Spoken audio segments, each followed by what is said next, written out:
Hola, bienvenidos a esta séptima entrega del curso de agresión y defensa biológica. En esta semana 7 nos corresponde hablar de un grupo diferente, un grupo nuevo, nuestro tercer grupo de microorganismos. En el curso lo empezamos hablando de bacterias, luego pasamos a virus y ahora empezamos a hablar de hongos. Por ello, esta clase se titula Introducción a la micología médica. ¿Por qué micología? Porque el estudio de los hongos está dado pues por la micología, es una ciencia. Y médica porque hay hongos también de importancia fuera de medicina. Pero por la naturaleza de nuestra carrera vamos a hablar solamente de los hongos que tienen importancia en salud. Como cada clase, se les invita a que revisen este caso luego de observar este video. ¿Por qué? Porque usualmente eh, a los hongos se les asocia como seres descomponedores, como organismos que causan perjuicios a nivel de la salud, a nivel de la alimentación, pero también los hongos tienen un rol importante en lo que es la producción de fármacos. Muchos hongos tienen o sintetizan moléculas con propiedades antibióticas, por ejemplo. Aquí podemos ver en esta placa, podemos observar un ensayo que se llama antagonismo. En este caso, pueden observar ustedes que este zigzag corresponde a la siembra de una bacteria. Y aquí arriba, en color blanco, observamos una colonia de un hongo. Ustedes se preguntarán por qué el crecimiento de la bacteria se detiene conforme se aproxima al hongo. Y esto es porque este hongo en particular genera moléculas que libera a su medio, y estas moléculas, como tienen propiedad antibiótica, limitan el crecimiento de las bacterias. Esto, por ejemplo, ocurre con la penicilina. De hecho, el nombre penicilina viene de penicillium, porque el origen de la penicilina es a partir de un hongo del género Penicillium. Entonces, miren que aquí los hongos tienen también una importancia benéfica en lo que es la salud. Por eso, por favor, les invito a que revisen este caso que está publicado en su aula virtual.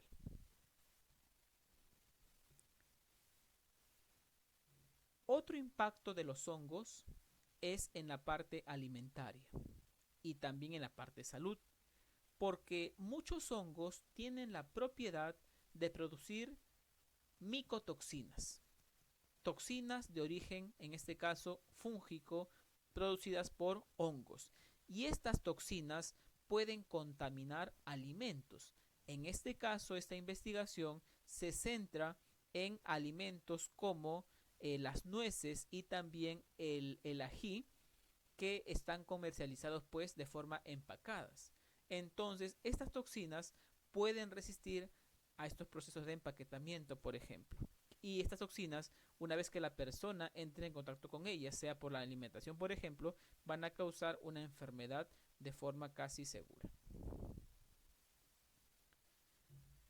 Es usual ver aquí, por ejemplo, un alimento que está contaminado con hongos y que está en proceso de descomposición, ¿no? Esta investigación, publicada en el 2016, nos dice lo siguiente: infecciones fúngicas invasivas adquiridas mediante alimentos contaminados o suplementos nutricionales. Aquí en esta lista podemos ver una diversidad de alimentos que presentan hongos. Por ejemplo, bebidas fermentadas de maíz. Y aquí automáticamente podríamos pensar en la chicha de jora, por ejemplo. Es una bebida a partir de la jora, que es maíz, ¿no? Y aquí encontramos, por ejemplo, hongos, ¿no? ¿Qué más? Encontramos también, por ejemplo, aquí algunos probióticos.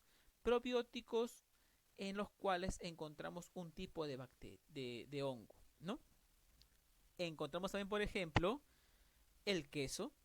Recuerden ustedes que muchos quesos pasan por procesos de maduración y aquí también podrían haber hongos. Entonces, ¿qué ocurre cuando se producen alimentos de forma casera, sin quizás medidas sanitarias adecuadas? Estos alimentos podrían presentar contaminación por hongos y estos hongos podrían causar infecciones en diversos órganos y que de acuerdo al estado inmune de la persona pueden causar inclusive problemas ya más graves. Por ejemplo, aquí tenemos poblaciones de riesgo, por ejemplo, poblaciones con leucemia, con trasplante de médula, con cáncer, por ejemplo, son poblaciones de riesgos a las cuales hay que proteger de estas potenciales infecciones por hongos. La agenda del día de hoy corresponde a hablar de las características de los hongos, la clasificación y también de las micosis, ¿no? Y finalmente del diagnóstico clínico que se hace como parte de la de la identificación también de hongos, ¿no? El objetivo de la clase de hoy es que ustedes reconozcan aquellas enfermedades de origen meramente micótico, causadas por hongos. ¿Por qué hago esta especificación? Porque recordemos que las bacterias causan determinadas enfermedades, los virus también sus enfermedades y los hongos sus enfermedades. La idea es poder distinguir entre los tres grupos, ya que son tres grupos completamente diferentes uno del otro y veremos ahora la diferencia. Empecemos hablando de los hongos. Los hongos, ya dijimos, son estudiados por la micología, una ciencia biológica. Los hongos son categorizados dentro del reino fungi, ¿no? Son eucariotas, tienen un núcleo. Y el reino fungi es uno de los más variados. Existe una gran variedad, una gran diversidad de hongos, cerca de 70.000 especies, de los cuales 100 son potencialmente patógenos, causantes de enfermedad para mamíferos, incluido el hombre. Características de los hongos. Son eucariotas, tienen un núcleo celular definido. Este es el primer grupo de eucariotas que estamos viendo, porque antes vimos bacterias, son procariotas, y los virus que son acelulares. Entonces aquí los hongos ya son eucariotas. Los hongos pueden ser unicelulares, como estas levaduras que tienen una sola célula, o también pluricelulares, como los mohos que veremos luego, que corresponden a un conjunto ya de células, no son pluricelulares. Otra característica importante es que los hongos presentan una pared celular, pero una pared diferente al de las bacterias. ¿Por qué? Porque esta pared, si bien es cierto, protege a la célula, esta pared está compuesta de otro polisacárido, que es la quitina. Y también los hongos son heterótrofos. ¿Qué significa esto? Que por sí mismos no pueden sintetizar sus compuestos alimenticios, sino que van a aprovecharse de compuestos ajenos, ¿no? Incluso muchos son saprófitos parásitos, por ejemplo. Aquí podemos ver los tres dominios de la vida, ¿no? El dominio eucaria, los eucariotas, el dominio bacteria y el dominio arquea. A los hongos los encontramos dentro del dominio eucaria. Incluso los hongos son muy vinculados filogenéticamente con las plantas, ¿no? Son una suerte de plantas inferiores, por ejemplo, ¿no?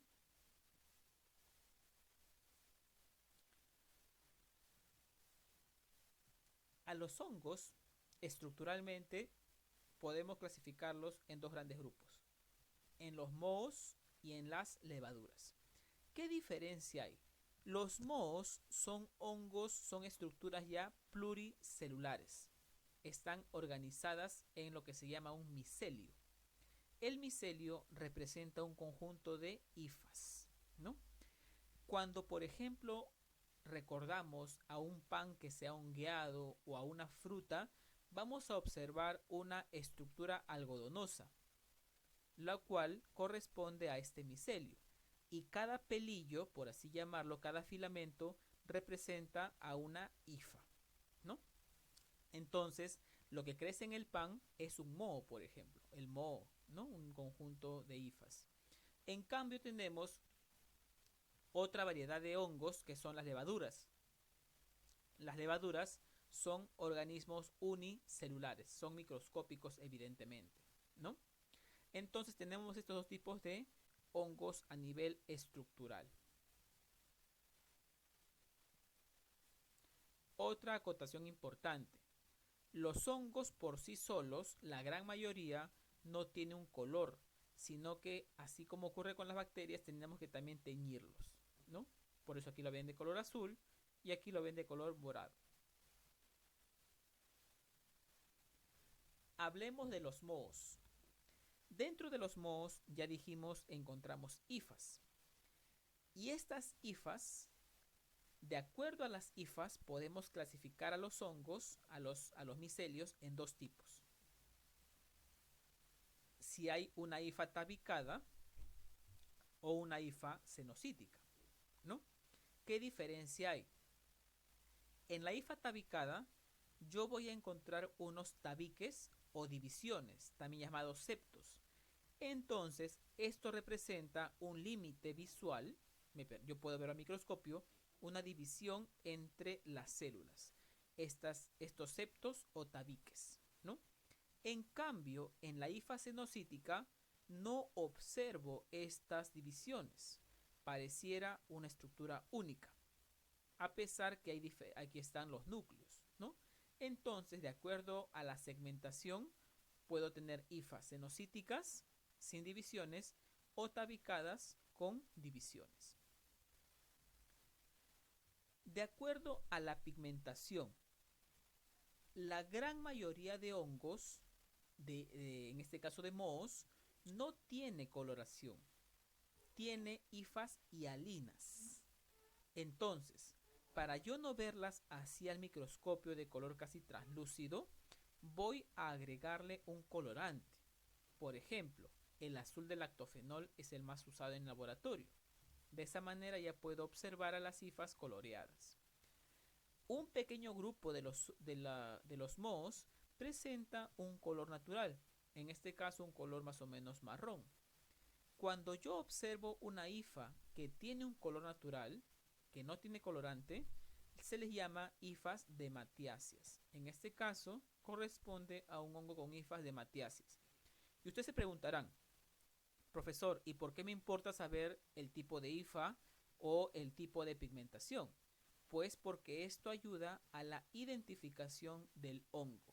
Por ejemplo, cuando estamos en el laboratorio, partimos de la observación de las hifas para que nos ayude a saber qué tipo de hongo es, o también de la pigmentación.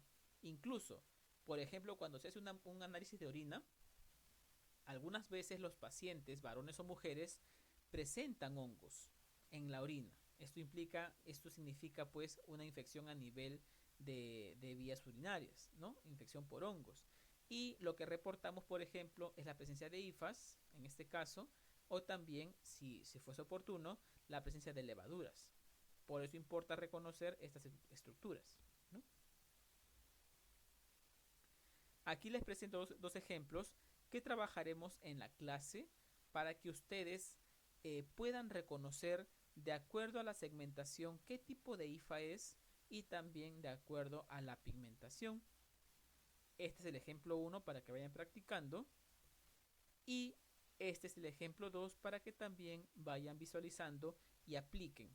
De acuerdo a la segmentación, ¿son cenocíticas o tabicadas?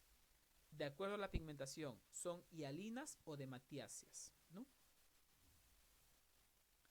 Ahora, estos mohos, ya dijimos, tienen hifas. Estas hifas se van a elevar sobre, por ejemplo, el alimento o la sustancia que se está hongueando en este caso, ¿no? Aquí en las estructuras aéreas encontramos una diversidad, ¿no? Porque aquí vamos a encontrar lo que son las conidias y las esporas, que son las estructuras reproductivas de los hongos.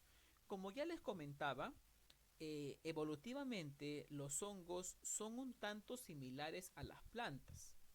Entonces, estos hongos presentan un ejemplo, por poner un ejemplo, como unas semillas que les permiten reproducirse, que pueden ser conidias o también esporas, ¿no? Aquí, por ejemplo, pueden ver ustedes que del hongo se eleva una estructura de la cual salen las conidias, ¿no? Que después formarán parte de un nuevo hongo, por ejemplo. Y también tenemos aquí a un hongo que se eleva y encontramos en un saco lleno de esporas. Estas esporas también permiten la reproducción del hongo. Entonces, de esta manera, podemos ver aquí como tanto conidias como esporas permiten la reproducción de estos hongos, ¿no? Ahora, ¿cómo es que ocurre la reproducción de un hongo? Esto va a variar de acuerdo al tipo que sea. Por una parte, las levaduras y por otra parte, si son mohos, ¿no? Ahora, las levaduras, como son unicelulares, siguen una reproducción llamada gemación. ¿Cómo ocurre la gemación? Pueden ver aquí, tenemos a la levadura con su núcleo, ¿no? Este núcleo tiene la capacidad de poder dividirse, el material genético, evidentemente. Y entonces es en ese momento, luego de la división del núcleo, que se forma esta pequeña yema. Esta yema luego será separada de la célula madre, dando paso a una nueva célula, ¿no? Entonces, la gemación consiste en la constricción, la liberación de una parte de la célula con propio material genético, ¿no? Aquí, por ejemplo, vemos una foto real, en la cual vemos a una célula, a una levadura, que está en pleno proceso de gemación. Algo importante aquí ocurre lo siguiente. Cuando una levadura termina la gemación, quedan estas cicatrices.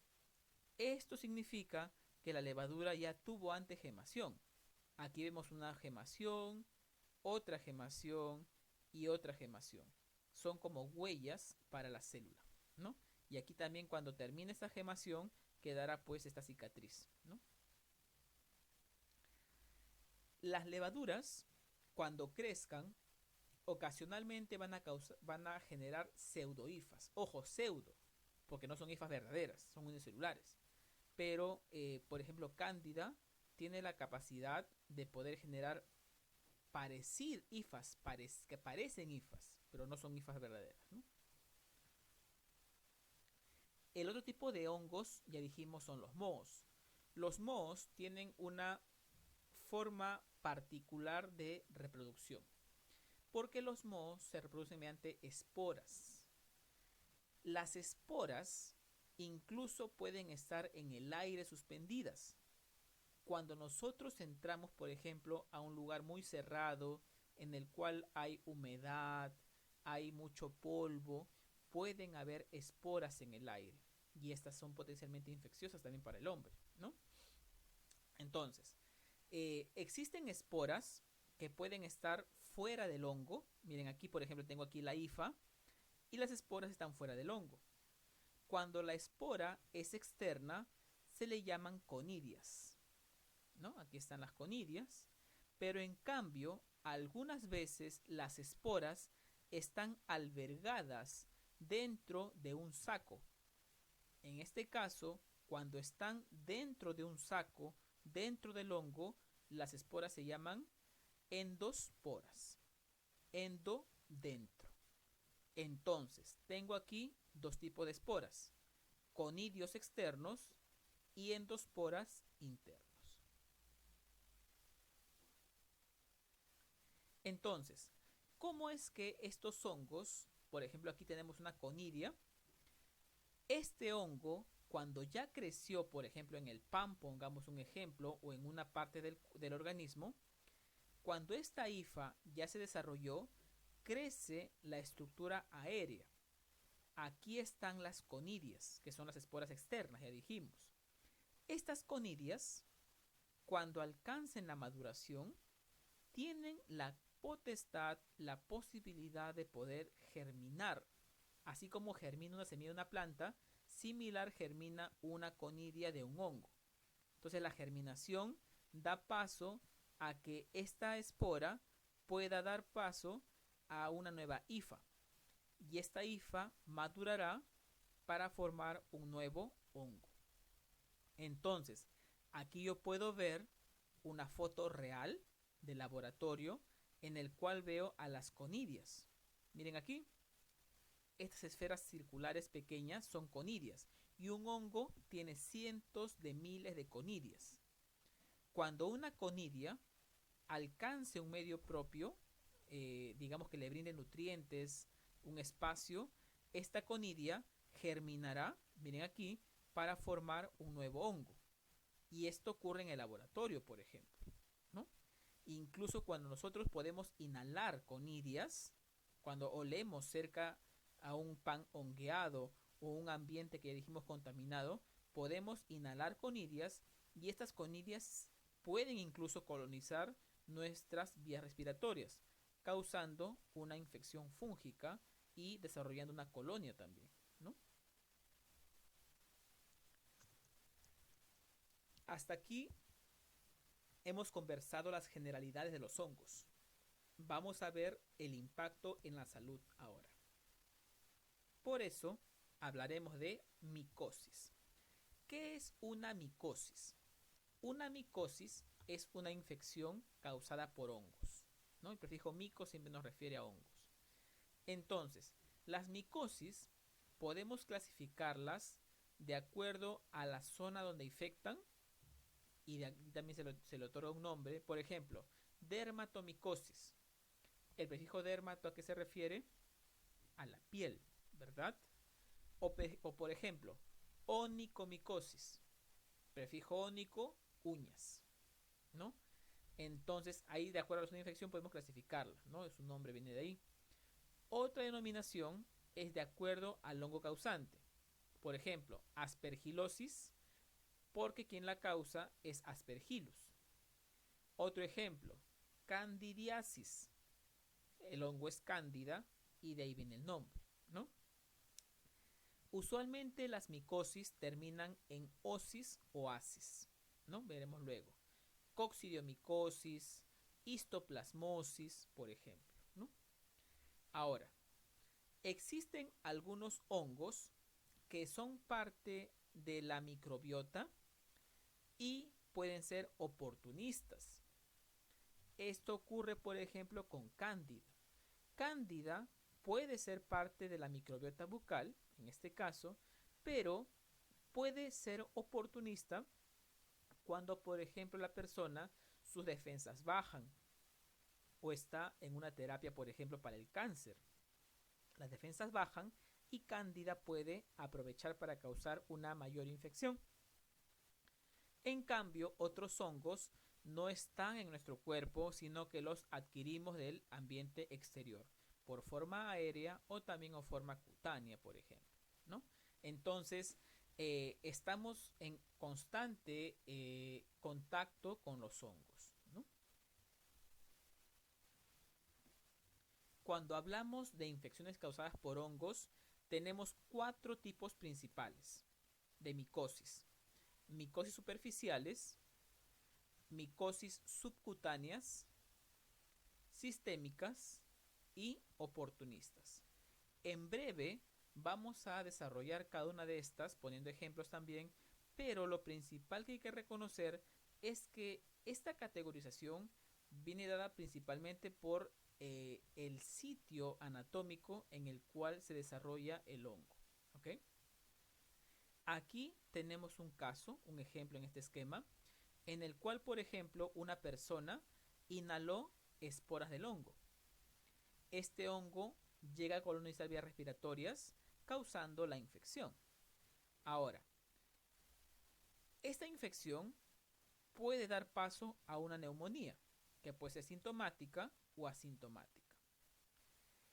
En muchos casos, esta infección puede ser controlada por medicamentos o sistema inmune, dando una curación, pero en otros casos esta infección puede reactivarse. Inclusive cuando se reactive esta infección puede diseminarse. De lo que empezó, por ejemplo, en pulmón, podría extenderse a hígado u otros órganos, lo cual causaría una micosis sistémica, cuando ya se disemina del lugar original, ¿no? Causando mayores problemas, evidentemente. Empecemos hablando de las micosis superficiales. ¿Por qué se llaman superficiales estas micosis? Porque el sitio de infección principalmente es la piel, superficies corporales, ¿no? Aquí tenemos lo más común, el pie de atleta, ¿no? Cuando, por ejemplo, van a las piscinas o usan duchas en las cuales no hay una higiene adecuada, el contacto con la superficie contaminada hace que el hongo colonice la piel y cause pues esta enfermedad pie de atleta, ¿no? Aquí tenemos a los hongos Epidermophyton o Trichophyton, por ejemplo, ¿no? Se ubica en la piel, zona interdactilar. Algo importante también que quiero comentar aquí es que los hongos, para que prosperen, requieren de humedad. Requieren de humedad. Por eso es que siempre se recalca la importancia de no dejar zonas húmedas. No dejar, cuando nos duchamos, por ejemplo, zonas interdactilares con humedad, sino hay que dejarlas muy secas para evitar la propagación de hongos, por ejemplo, ¿no? Aquí tenemos, por ejemplo, la tiña. Tiña es una enfermedad que causada por Trichophyton o Epidermophyton, que también puede aquí colonizar la piel, causa una zona indurada, una zona en la cual incluso hay una escamación, ¿no? Esto ocurre en los genitales o también en la piel. Esta zona, muchos hongos tienen la particularidad de causar una descamación en la piel cuando causan la infección, ¿no? Otros hongos causan un tipo de dermatofitosis, en la cual este hongo va a debilitar la base del pelo. Ataca, por ejemplo, a nivel de cuero cabelludo. De esta manera, observamos que este hongo puede causar una zona de alopecia, que significa pérdida de cabello, ¿no? Aquí encontramos a Microsporum y Trichophyton. Aquí un tema importante. Estos hongos pueden ser de origen zoonótico, que significa que muchos animales pueden también ser transmisores de estos hongos. Incluso perros o gatos pueden presentar estos hongos y por el contacto con el hombre le pueden transmitir esta micosis, ¿no? Otro tipo de micosis son las micosis subcutáneas. Son aquellas en las cuales el hongo penetra la piel por una herida, por una laceración, por ejemplo, y ya va a causar un daño a nivel de la dermis, por ejemplo, ¿no? En capas ya más internas de la piel, causando, como pueden ver en estas fotos, unas lesiones inflamatorias, ¿no? Por el efecto que tiene el hongo a nivel de esa capa interna de la piel, ¿no? Aquí, usualmente las micosis subcutáneas afectan a lo que son extremidades superiores o también inferiores. Ejemplos tenemos aquí la esporotricosis, llamada así porque el agente causal, el hongo, se llama Sporotrix, ¿no? Esta enfermedad es un tanto común en agricultores. Incluso se le llama también enfermedad de rosedal. ¿Por qué? Porque el agricultor que trabaja en el rosedal, si se lastima con una espina en la cual está el hongo ingresa al cuerpo y causa pues este cuadro clínico que es la esporotricosis, ¿no? Y esta de aquí, tenemos aquí el micetoma, ¿no? Son unas lesiones bastante llamativas a la vista. En la pierna, por ejemplo, son unos nódulos, son unas inflamaciones bastante rígidas, en este caso causada por Madurella, es otro hongo. Y esto usualmente pues afecta a extremidades inferiores, ¿no? Usualmente esto donde ocurre en zonas de agricultura, en zonas en las cuales la higiene o el contacto con las plantas y animales son un factor de riesgo para estas infecciones micóticas. El tercer grupo de micosis son las micosis sistémicas. ¿Qué significa? Que estos hongos tienen la capacidad de llegar a torrente sanguíneo y poder diseminarse. Usualmente el punto de partida es el pulmón, y de aquí del pulmón, por ser un órgano que recibe circulación sistémica, ¿no? Pasa prácticamente a circulación general, estos hongos tienen la capacidad de poder llegar pues a otros órganos, causando una infección sistémica, ¿no? Aquí tenemos a, por ejemplo, la coccidioidomicosis, causada por coccidioides, ¿no? Aquí podemos ver, por ejemplo, el ciclo de vida. ¿Cómo ocurre esto? La persona pues adquiere la infección inhalando a este hongo, coccidioides, el cual va a encontrar en el pulmón un lugar propicio para colonizar, y la persona cuando tosa, por ejemplo, va a terminar liberando también al hongo, causando de esta manera un ciclo de transmisión. Entonces, coccidioides se encuentra principalmente a nivel pulmonar, ¿no? Otra micosis sistémica es la histoplasmosis, causada por histoplasma, ¿no? Y otro es la blastomicosis, causada por blastomices. En estos casos, estas micosis tienen la capacidad incluso de causar una neumonía de origen micótico, ¿no? Causada por hongos en este caso. Un cuarto grupo de micosis son las micosis oportunistas, causadas, por ejemplo, cuando el hongo en una persona que está sana, estado inmune óptimo, estado de salud óptimo, usualmente el hongo no causaría una enfermedad, pero estos hongos sí causan enfermedad, causan infección en personas, por ejemplo, con sistema inmune deprimido, pacientes con cáncer, pacientes de pronto con una enfermedad de inmunodeficiencia, por ejemplo VIH. De hecho, estas infecciones suelen ocurrir en pacientes con VIH, pero ya en estadio SIDA.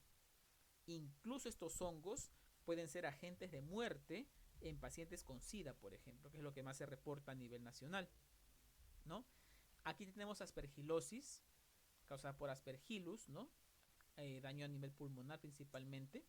La candidiasis. Candidiasis, aquí vemos a cándida a nivel bucal, por ejemplo, a nivel de mucosas también ocurre, ¿no? Ocurre también mucho en niños recién nacidos por un tema de higiene. Puede ser también candidiasis, ¿no? A nivel genital. Y la criptococosis, que este sí es más peligroso aún. ¿Por qué? Porque Cryptococcus tiene incluso la capacidad de poder llegar a cerebro y causar pues la muerte en muchos pacientes. Entonces, reformulando aquí la idea, es que las micosis oportunistas aprovechan ciertas circunstancias, principalmente cuando el sistema inmune se encuentra en un estado de depresión, por ejemplo. Así como hay un diagnóstico para bacterias, para virus, también hay un diagnóstico para hongos en el laboratorio. Entonces, lo primero que hay que hacer aquí es identificar en qué parte del cuerpo está la infección. Está a nivel de piel, está a nivel de algún órgano interno, etc. Entonces, de acuerdo a eso es que se toma la muestra. Imaginemos que tenemos aquí una persona con tiña, por ejemplo. Aquí pueden ver, miren la lesión, ¿no? Lo que se hace es, con mucho cuidado, recolectar escamas de la piel, ¿no? Estas escamas vamos a sembrarlas en un medio de cultivo similar al de bacterias. Pero ojo, hay medios para bacterias y también medios para hongos, ¿no? Aquí ejemplos de agares para hongos tenemos agar saburout o también el agar papadextrosa. Se usa mucho en el laboratorio. Entonces, esta muestra la coloco aquí en el agar y voy a incubarlo a 26 a 27 grados. Los hongos suelen crecer a esta temperatura casi ambiente, ¿no? Pero un detalle importante para diferenciar de bacterias es que mientras las bacterias crecían en horas, los hongos toman más tiempo. Los hongos demoran aproximadamente entre 1 y 2 semanas de acuerdo al tipo de hongo que sea. Entonces, luego de la espera, como en la muestra estaba el hongo, aquí, luego del tiempo de espera, va a crecer el micelio. Y aquí ya viene nuestro rol en el laboratorio para observar al microscopio y ver qué tipo de hongo es para la identificación, ¿no? Por ejemplo. Finalmente, hay también compuestos químicos, antibióticos, que atacan específicamente, en este caso, a los hongos y se les llama antimicóticos. ¿Por qué muestro esta lámina? Porque cada tipo de antimicótico, cada grupo, afecta, daña una estructura particular de la célula del hongo. Por ejemplo, algunos antimicóticos, como el ketoconazol, por ejemplo, que es un azol, va a dañar a nivel de membrana. Otros antimicóticos dañan o afectan a nivel del material genético. Evitan la síntesis y de esa manera evitan que el hongo se reproduzca. Otros antimicóticos dañan a nivel de la pared celular. De esa manera también el hongo queda desprotegido, sin pared. Y otros hongos afectan, otros antimicóticos, perdón, afectan a nivel de la división del núcleo. Entonces, en general, también los antimicóticos afectan estructuras y procesos de la célula del hongo. ¿De acuerdo? Muchas gracias.